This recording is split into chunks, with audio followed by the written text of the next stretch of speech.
ఏమి ఆటరా శివ? అగ్ని సాక్షిగా ఒక్కటయ్యారు, మళ్ళీ అగ్నిలోనే ఒకటిగా కాలిపోతున్నారు. ప్రాణం శాశ్వతం కాకపోవచ్చు, కానీ వాళ్ళ ప్రేమ శాశ్వతం. అది అనంతం. చావు దేహానికి కానీ ఆత్మకు కాదు. పంచభూతాల సాక్షిగా ముడిపడిన బంధం, ఆ పంచభూతాల సాక్షిగానే తిరిగి ప్రాణం పోసుకుంటుంది.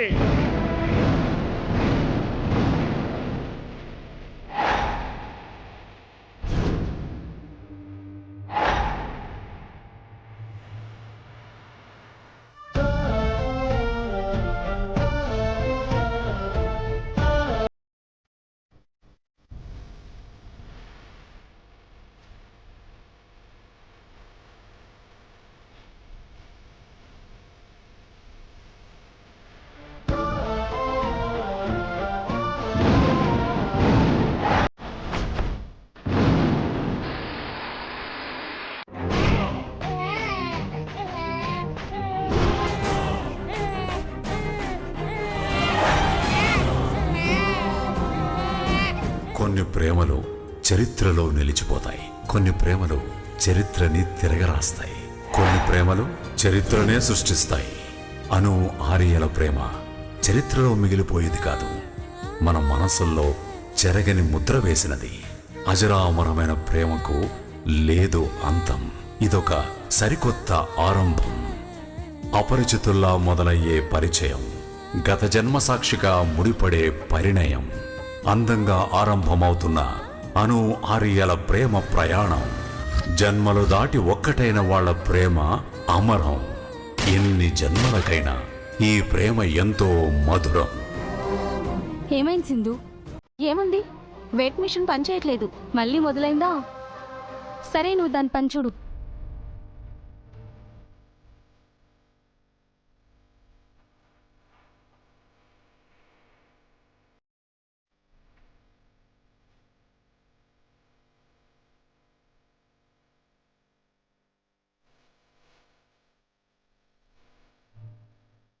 ఏమైంది?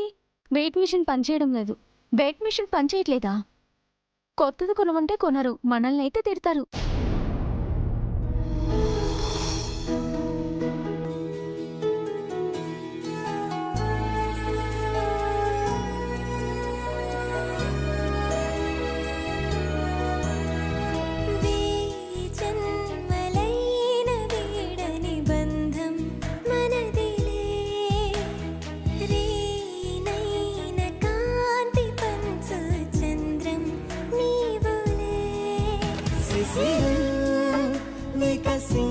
నేడు నిమిషం యుగమైన క్షణములో కుసుమం మన సంచు తెరల పయనం నయనాల కొలనులో మది వీడదే మధురమే ప్రేమ మధురమే.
అందమైన సీతాకోక చిలుక.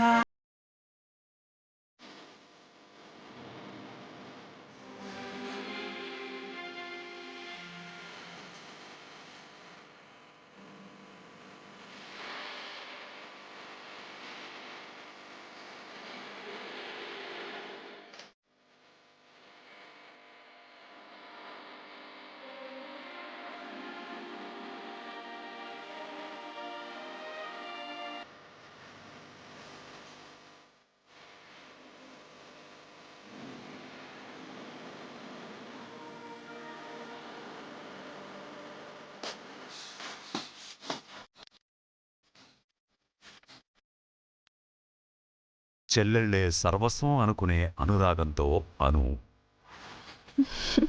అక్క సూపర్గా ఉన్నారు. చూస్తుంటే నాకే ముద్దస్తున్నా. ఇక బాబాగారు చూస్తే ఊరుకోండి. నాకు అసలు టెన్షన్గా ఉంటే మీకు వేళకోళంగా ఉందా? టెన్షన్ ఎందుకక్క? అఫ్ కోర్స్ పెళ్ళంటే టెన్షన్ ఉంటుందనుకో, కానీ మా అక్క డేరింగ్ అండ్ డాషింగ్, ఏదైనా హ్యాండిల్ చేయగలదు. నా ఆలోచన అంతా మీ గురించో. మీ చదువులు పూర్తయ్యి సెటిల్ అయ్యాక నా పెళ్లి గురించి ఆలోచించాలి అనుకున్నా. కానీ ఎక్కడ బాబాయ్ చెప్పిన మాట వింటేగా. విననమ్మా, విననంటే వినను. నువ్వు మొండితనం చాదస్తాం అనుకున్నా సరే, ఏ వయసులో జరగాల్సిన ముచ్చట ఆ వయసులోనే జరగాలమ్మా. చెల్లెళ్ళని సెటిల్ చేసి తీరిగ్గా పెళ్లి చేసుకుంటానంటే ఎలాగమ్మా? అయినా అక్కకి పెళ్లి కాకుండా చెల్లెల్ని ఎవరు చేసుకుంటారమ్మా?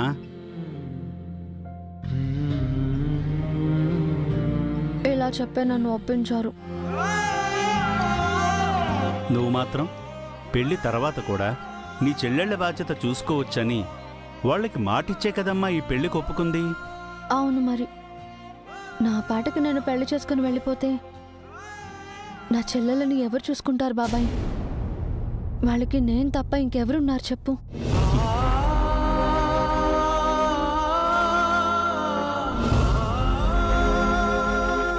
చిన్న వయసులోనే అమ్మా నాన్న పోయినా చెల్లెళ్ళకన్నీ నువ్వే అండగా నిలబడ్డావు. అమ్మలా లాలించావు, నాన్నలా బాధ్యతలు తీసుకున్నావు.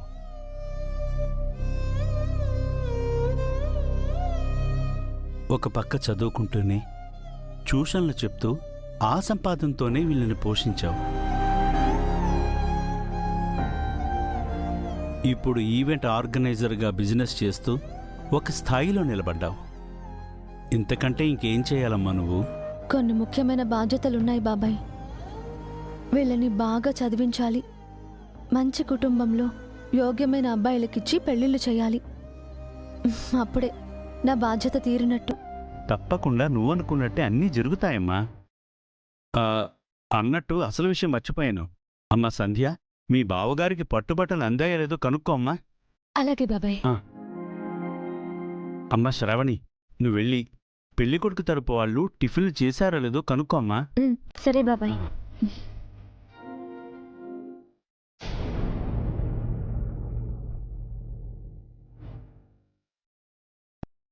అమ్మా, నువ్వు అనవసరంగా దిగులు పడకమ్మా. నీకంటూ ఒక జీవితం తోడు ఉండాలని ఈ పెళ్లి నిశ్చయం చేశానమ్మా. నన్ను నమ్మమ్మా, నీ బాధ్యతలకి నీ భర్త కూడా తోడవుతాడు.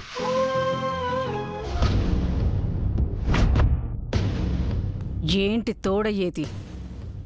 ప్రాణాలు తోడేస్తాను.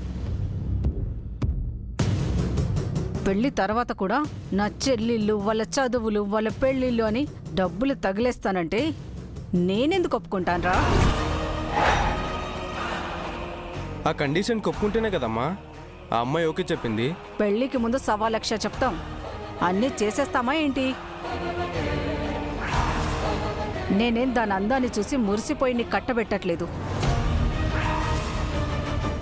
దిక్కు మొక్కు లేనిది ఏమన్నా పడుంటుంది, పైగా చేతులారా సంపాదిస్తుందని సరే అన్నాను. ఆ 3 ముళ్ళు పడని ఆ తర్వాత దాని చెల్లెళ్ళు పీడ ఎలా వదిలించుకోవాలనో నేను చెప్తాను. సరే అమ్మా, నువ్వెలా చెప్తే అలా. నీ మాట ఎప్పుడైనా కాదన్నానా?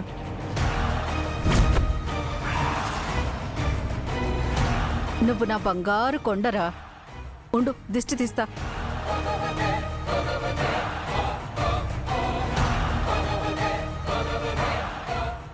అక్క బాబాయ్ వీళ్ళని మంచి వాళ్ళనుకుంటున్నారు, కానీ వీళ్ళు అనుకున్నంత మంచి వాళ్ళేం కాదు. అక్కని ఇప్పుడే చెప్పు చేతుల్లో పెట్టుకోవాలనుకుంటున్నారంటే రేపు అక్క ఆ ఇంట్లో ఎలా సంతోషంగా ఉంటుంది?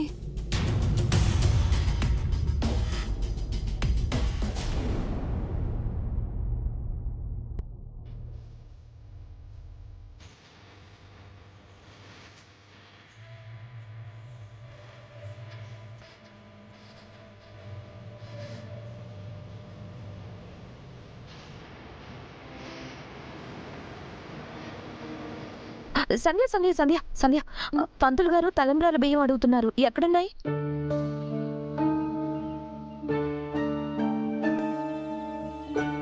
ఏంటి సంధ్య, ఏమైంది?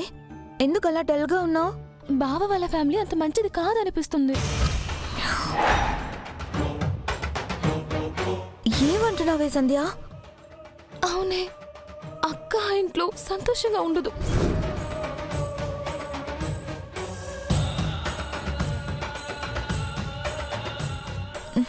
అసలు విషయం ఏంటో చెప్పు. వాళ్ళ మాటలు విని నేనే షాక్ అయిపోయాను. సంబంధం కుదిరించుకునేటప్పుడు ఎంత ప్రేమగా మాట్లాడారు. నాకు 3 కూతుర్లు అనుకుంటానని అన్నారు కూడా ఆవిడ. ఇప్పుడేమో అసలు మనల్ని అక్కతో కలవనిచ్చేలా కూడా కనిపించట్లేదు. ఈ విషయం ఇప్పుడే అక్క బాబాయ్తో చెప్పేయాలి. సంధ్య, ఈ విషయం అక్కతో ఏం చెప్పుకో. ఎందుకు చెప్పదు శ్రావణి?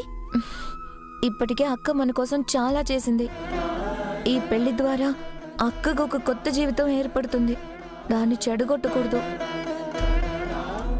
మహా అయితే ఏం చేస్తారు?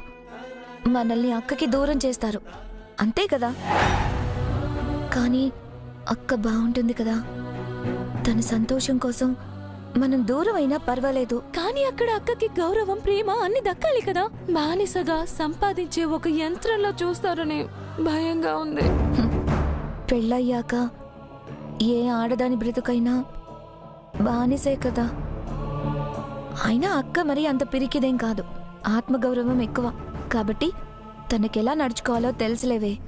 ఇప్పుడు ఈ విషయం తెలిస్తే అక్క భయమే నిజమవుతుంది.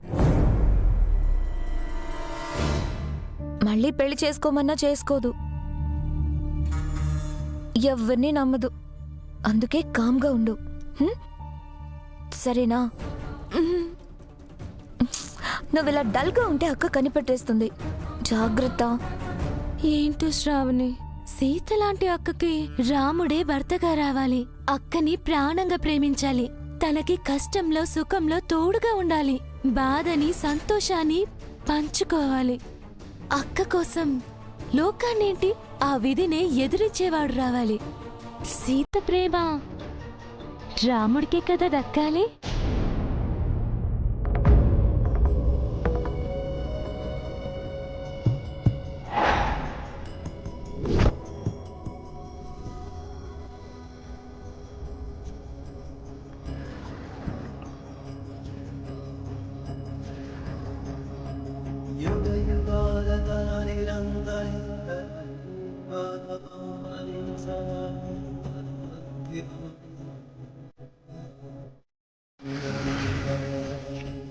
సర్వే జనా సుఖినో భవంతు.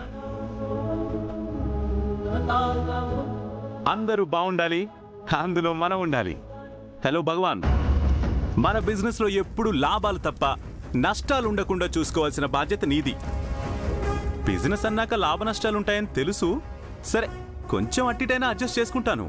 కాకపోతే నా 2 తమ్ముళ్ళు మాత్రం బాగా చదువుకొని బాగా వృద్ధిలోకి రావాలి. ఈ విషయంలో మాత్రం నేను నో కాంప్రమైజ్. వాళ్ళిద్దరూ దేశానికి కాబోయే ఆణిముత్యాలయ్యా. అర్థమవుతుందా? అయ్యా, ప్రతిరోజు ఇదే కోరిక విని విని ఆ దేవుడికి బోర్ కొట్టేసి ఉంటుంది. కాస్త చేంజ్ కోసం మీ గురించి ఏమైనా కోరుకోండి అయ్యా. నా కోసం కోరుకోవడానికి ఏముంటుందిరా? వాళ్ళిద్దరూ బాగుంటే నేను బాగున్నట్టే.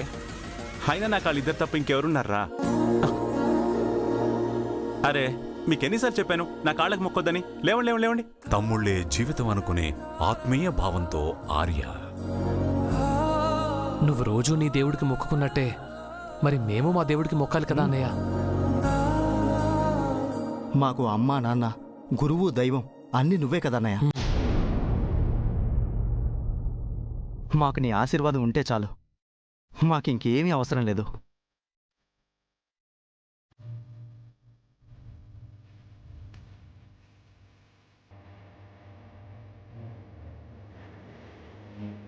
మీ ఇద్దరూ నా తమ్ముళ్ళు అవడం నా అదృష్టం రా. లేదన్నయ్య, నీ సుఖం కూడా చూసుకోకుండా నిస్వార్థంగా మా కోసం కష్టపడే నీలాంటి అన్నయ్య దొరకడం నిజంగా మా అదృష్టం అన్నయ్య. ఈ అదృష్టం ఏ జన్మ వరమో తెలియడం లేదన్నయ్య. అవునరా, పోయిన జన్మలో అన్నదమ్ముల బాధ్యతని మధ్యలోనే వదిలేస్తుంటాను. అందుకే ఈ జన్మలో ఇలా తీర్చుకుంటున్నాను. అవును అన్నట్టు మీదరు టిఫిన్ తిన్నారా? నువ్వు లేకుండా ఎప్పుడైనా తిన్నావా అన్నయ్య? భలే ఉన్నారా. పదండి పదండి పదండి. అదేంటి ఆ?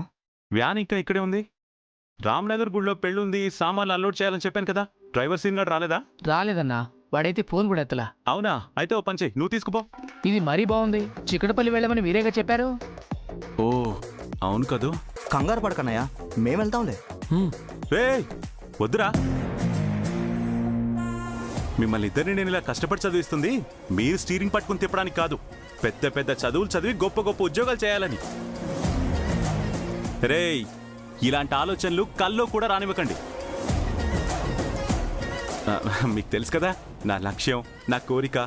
ఒకళ్ళు ఐఏఎస్, ఒకళ్ళు ఐపీఎస్ అయ్యి మీరిద్దరు అలా నడుచుకుంటూ వస్తుంటే మిమ్మల్ని అలా గర్వంగా చూస్తూ సాల్యూట్ కొట్టాలి.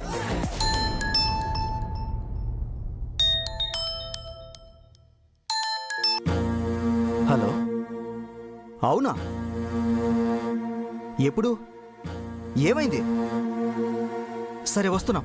రే చిన్నడా, ఏమైందిరా అలా కంగారు పడుతున్నావు? మన డ్రైవర్ సీను ఉన్నాడు కదా, వాడు విషం తాగాడంట. ఇప్పుడు హాస్పిటల్లో ఉన్నాడు. అవునా? ఆ, పదండి పదండి.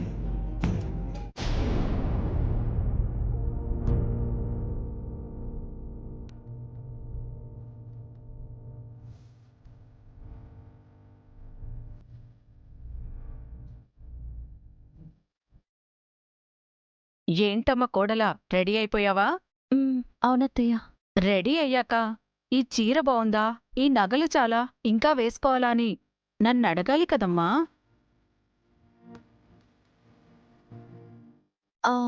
అత్తయ్య అది పర్వాలేదులే, మంచి చెడు చెప్పడానికి అమ్మా నాన్న కూడా లేరు కదా పాపం. ఇక మీదట నేను చెప్తానులే. మీకు అంత శ్రమ రానివని అత్తయ్య, నేనే అన్ని చూసుకుంటాను. అలాగా, మంచిది. మరి పెళ్లిలో ఆడపడుచు కట్నాలు, లాంఛనాలు వగైరా వగైరా గురించి తెలుసుకోలేదా?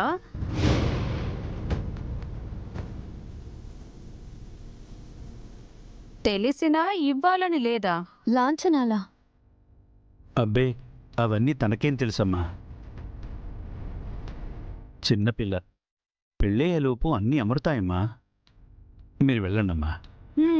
ఏమమురుతాయో ఏంటో.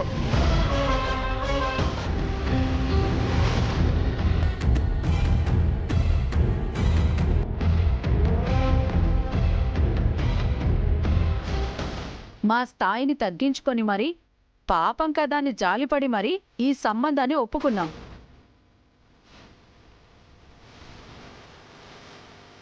లేదంటే లక్షల్లో కట్నాలు, వేలల్లో కానుకలు, అలా ఉంది మా వాడి డిమాండ్. గుర్తుంచుకోండి. తమకి పొంచి ఉన్న ప్రమాదాన్ని తేజ కనిపెట్టగలదా?